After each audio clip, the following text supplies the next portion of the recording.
So we are also appealing and requesting for the Ministry of Foreign Affairs to help us. Yes. We want to go back to our country. Yes. Help us. We are here for 3 years, 4 years, 5 years. Please. The embassy, Help us. We want to go back to our country. We are suffering here. Please, we are suffering too much. the embassy is not helping. Suffer for here. Embassy is not helping us. Please. We need help. Please. Yes. These are some few group of Nigerian Bolabes in South Africa calling on their government to come to their aid and repatriate them from South Africa because they cannot afford $450 for flights. These are the people who always claim they are creating businesses in South Africa. So how come you guys cannot afford $450 and book flights back to Nigeria than calling on this old papa, on this old ancestor to come and pay $450 each for all of you guys to come back to Nigeria? You see how shameful you people are now. You see how air has blown when foul Nyash has opened. Una Nyash don't open in that South Africa. When we talk that you people are there, you people are jobless, you people are just powder sellers, you people are just doing yahoo, you people are just there doing olosho in that country. You people go to say, la, you know be so. You see now, since South African security has become tight, you guys cannot go out and sell those your Igbo and drugs to the South African citizens. Now, body, they pepper you guys for South Africa. Nothing anybody fit tell me. Body begin to pepper you guys in South Africa. You cannot afford flight tickets. If I swear, if Nigerian president, if like Nigerian president was to be your grandfather, will you be demanding money from him to come and pick you from South Africa to Nigeria, or you are the one that will have to hustle and send him small money? Ladies and gentlemen, let us be serious. And one thing I have noticed, African unity, Ghana came there and repatriate only Ghanaians back to Ghana. Nigerians went there and are repatriating their Nigerians from South Africa to Nigeria and other African countries. Why is it that all of them will not put money together, pick one flight, put in South Africa, African unity? If you want to go to any part of the African country, enter, then we pick all of them. Once, if it is Nigeria, we go and put them there. If it is Ghana, we go and put them there. Instead of us calling South Africa xenophobic, even if we want to unite as one Africa, must we go and unite in South Africa? Must our unity build in South Africa? African unity does not mean we should all go and power ourselves in South Africa. We can unite in business, we can unite in culture, we can unite in sports. Not to unite and camp ourselves in one place and be doing drug business and be selling Igbo and other things, doing olosho everywhere. Let's start building this country, especially Ghana should be built. I can't remember when His Excellency Ajekum Kufuor came to power, organized market women, give them money, and they started doing businesses. It all helped for a country to grow. I quite remember he went and lobbied for cassava stem, gave to all these farmers that they should start growing cassava, and then he came back and built factory, and they start producing beer, the Eagle beer out of cassava. All these things are businesses which can help boost economy for the youth not to be traveling anyhow to other people's country to be committing crime and nuisance over there. Now let's check our politicians. today, they think they are selfish. They think about themselves than even the country. If you people think I am lying, let's call all these politicians and let's bring private auditors. Let's audit all of them and their properties. Okay. If only payment, only their this ex gratia and their peanut pay can get them all this property they have today. Ladies and gentlemen and fellow Ghanaians, wise up as a human being. Wise up and reason. When they arrest politicians, you people will go there, leave him. I don't want to talk too much. Anyway, I go by the name the Nyash president, and I'll still remain your number one favorite president all over the world. Still, we say power to the Nyash. One them. Now, listen to me. My landlord gave me eviction. I'm a South African citizen, right? I've got no rights here, but my landlord is taking me out, evicting me from my flat. But the foreigners are still staying here. This thing, there's no papers, no nothing. She's bringing so much of foreigners in this building here, and she's putting them here in this building. Evicting you for what reason? She evicted me for not paying my rent, but foreigners are staying here. She's collecting money every day from them. That is wrong. Entirely wrong. I'm a South African citizen. I got my rights. I got my rights. Being evicted? I'm being evicted. That's not right. It's wrong. South Africa, it's wrong. It's wrong for me to be evicted with my sick wife. That is wrong. I will fight for it. I will go to March for March.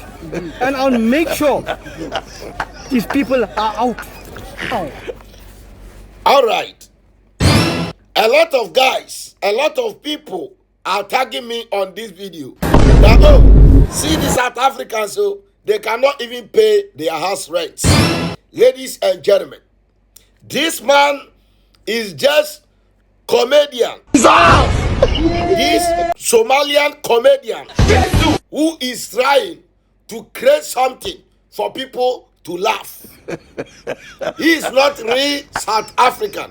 He is trying, like the way Nigerians are creating comedy about South African go home, go back home, and other stuff. The same way, this man is also a comedian trying to create something for people to laugh. He is a content creator. He is just a content creator. So please, desist from this video. He is not a South African. He is just normal these Somalians who can speak English. Look at the tone, the accent of his English. He is not South African. So please, desist from this video and stop mocking South Africans as if they can't pay their house rent. Anyway, I go by the name the Nyash president, and I still remain your number one favorite president all over the world. We say power to the Nyash. One day. All right, my people, South Africa to me is good. And what is happening now, to me, I see it as a breakthrough for me to make a decision that I have been thinking how to make it for years. I have been planning and thinking, seeing it difficult to leave South Africa because it's over 20-something years I've been here doing this business. And as you can see, my business is very large. I have been thinking, how can I go home, support my economy, support my government? Things are going bad in our country, and who's gonna fight that fight is us. At least we are still young. The issue was that you guys don't have papers, you are committing crime, you are selling drugs, especially the Nigerian nationals. What's your comment based on that? You know, there is no crime is not based on nationality. In Nigeria, we are over 250 million population. You understand? And the people that commit this crime is not even up to 1%. How do you judge a community, a country with less than 1%? Is wrong. I said it wrong. We have doctors here. I have doctors' friends. This one here is my brother. He's doing shipping. I have doctor friends, lawyers, teachers, all over, and I'm doing business. And I have a lot of Nigerians that is doing this business. When you say doctors, do you mean those ones who are specializing in abortions and all that? Anyway, as I said, crime is everywhere. Like now, we have South Africa in Nigeria. And we know that, like here, I know how many times I have been robbed. I know how many times they have come here and steal things. My children are still here. I will always come here to see them. Your children, what do you mean your children? Their mother, where is their mother from? From here. The mother is from here, Babaton. They are here. So you came here, you took our girlfriends, you make babies, and then you expect us to be fine with you? My brother, anywhere you find love, you marry. And you can, even your former president, Mandela, went to another country and married his own. Mozambique and married his own. Even if you come to Nigeria, I will look for one of my sister and give you to marry. How many children? Lastly, how many children do you have here in South Africa? South African children? Yeah, I have 2. You only have 2? Yeah, I only with have 2. One woman? Yes, with one woman, yes. You are married to that one woman? Yes. So that makes you half South African. Why then do you have to live in such a rush? I'm leaving because every day they said go. When the municipality didn't give the locals water, foreigners. When somebody make them angry, when maybe another person take their girlfriend, foreigners. So anything that happens, so like it's boring. It pissed off, but though that I'm glad to go, but it's pissed off some of the attitude sometimes. Hi guys, I haven't recorded a video in a very long time, but I did say I would record one for the issue on Begin Bilumbedzi, as well as the 31st July protest of Zimbabwe. I've received a lot of criticism from South Africans who are claiming that we're getting ourselves involved in Zimbabwe's issues, whereas we haven't solved our own issues, and to them it doesn't make sense. And I've just got one request. I'm just going to ask for you guys, when we speak, to please listen to what we say as a movement. Don't dilute it with things that other people say or whatever the case might be. Because I've seen a lot of people claiming that, for example, we said that all immigrants must leave the country, whether documented or undocumented. Some of them have claimed that we have been promoting violence. There's a lot of things, which obviously we can't deal with propaganda and misinformation now. There's a lot going on, which is why I'm asking you guys, when we speak, listen to what we say as a movement. Don't listen to what people say we said, you know. If there's no evidence of us saying it, please don't listen to it, okay? So here's the point of what I'm saying. From inception, from the get-go, from day one, we have always been consistent in the principle that we do not want any immigrants who are leaving this country, from any country for that matter, especially African countries, to leave and then leave in body bags, for example. We want them to leave in peace, and we want them to leave, and when they leave, they go home and they fix their countries. That has always been the message. It's been consistent. It's never changed. So we're not saying go home in Zimbabwe and starve. We're not saying go home and start doing crime. That's not what we want. We're saying, when you go to your country, go home, fix your country, make sure that it works, not just for you, but for the future of that country, your children, and also of the entire continent, because that's the objective of what we want to achieve. Now, it doesn't take away from the fact that we want illegal immigrants to go. We want foreigners to go who are in the country fraudulently, who are here using the wrong reasons, who are committing crimes and all of those things. We insist on that. That doesn't change, because our country can't be a playground for all kinds of people who have messed up their own countries and now want to come to South Africa and bring that entire mess here. We've seen the many incidents that people are trying to gaslight us about when it comes to the issue of foreigners and illegal immigrants and the behavior that they have in our country. We've seen zamazamas and the destruction that they've brought to our communities, to families, and we've seen even the drug dealers who are thriving in communities. We've seen the hijacked buildings. We've seen the crime. We've seen even the labor laws being broken in the country, where modern day slavery has become a thing. But that does not mean that we do not want them to go back to their countries and fix their country. Now, the important thing about Zimbabwe is that Zimbabweans are fighting an oppression that we also know and we see. And some of them are here running away from that very same problem, which is what we are advocating for Zimbabweans to stop doing. You can't keep running away from your problems because you're saying you don't have freedom in your country. South Africans had to die for this country to be where it is today. And one of the other things that I did mention was the fact that, if black people can fight, oppression, colonialism. I know Zimbabwe was the first country to actually get its independence in Africa. So if they were able to do that and they were able to thrive and overcome all of that, why can't they now fight the same oppression just by a different skin color? So do we only see oppression when it comes from white people, even when our own people who are black like us are oppressing us? We're saying we're going to fold our arms and act like we're helpless.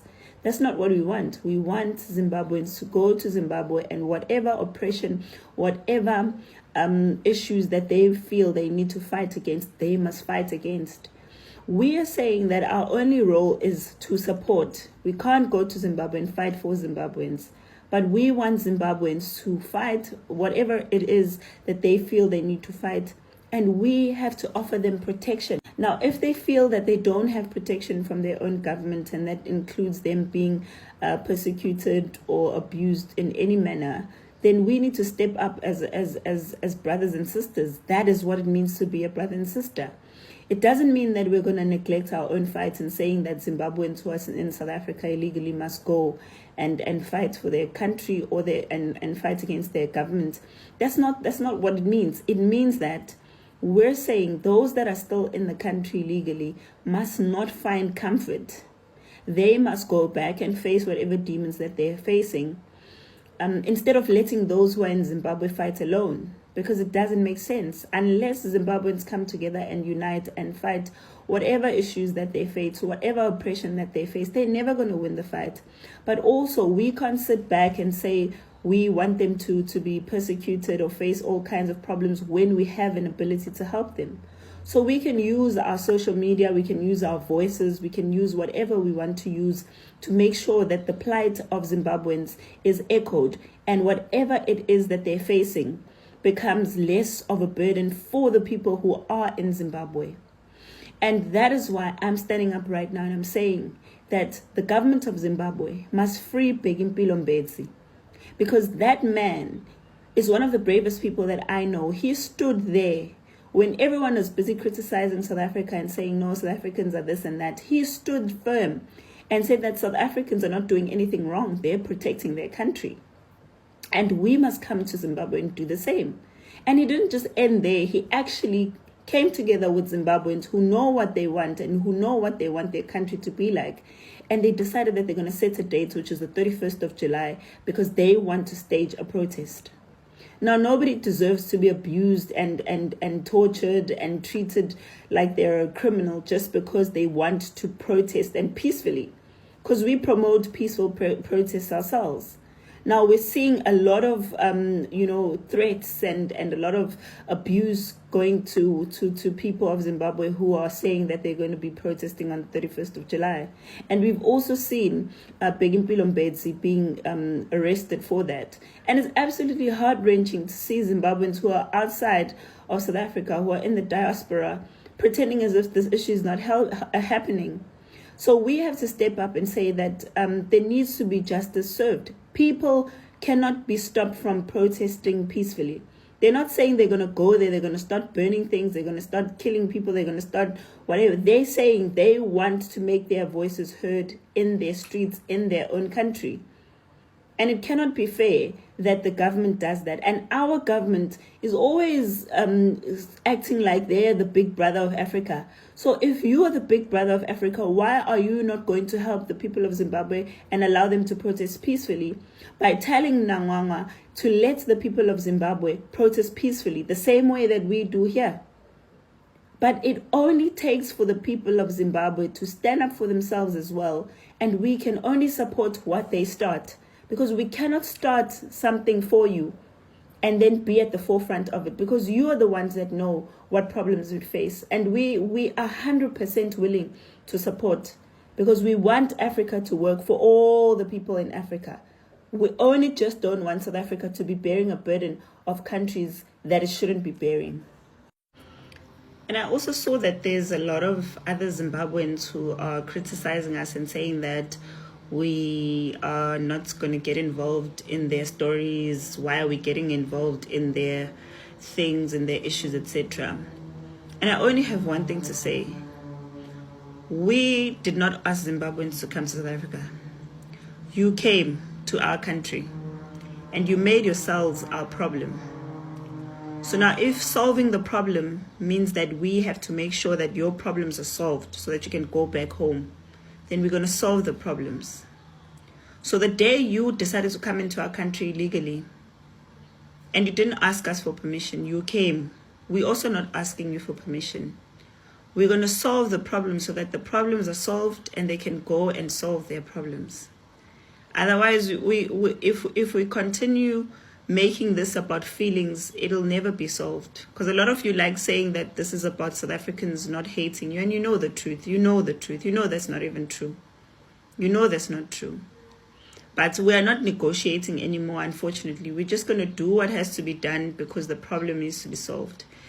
If we had done this based on how people feel, then I'm telling you much and much wouldn't be standing today, because people have felt a lot of things about us, including extreme hatred. Some people have even tried getting rid of us by all means possible. But at the end of the day, we remain firm on principle, because we know at the end of the day, for South Africa to survive, this has to be done. It's not about hatred, and we are not going to be explaining this anymore, unfortunately, because we can't watch our country crumble while we say and make this about feelings. So, Begimpilo Mbetsi must be free in Zimbabwe. And you Zimbabweans have a duty to free yourselves and to stand up for yourselves and your children and their future. There's no other way. That's the only Pan-Africanism that we want.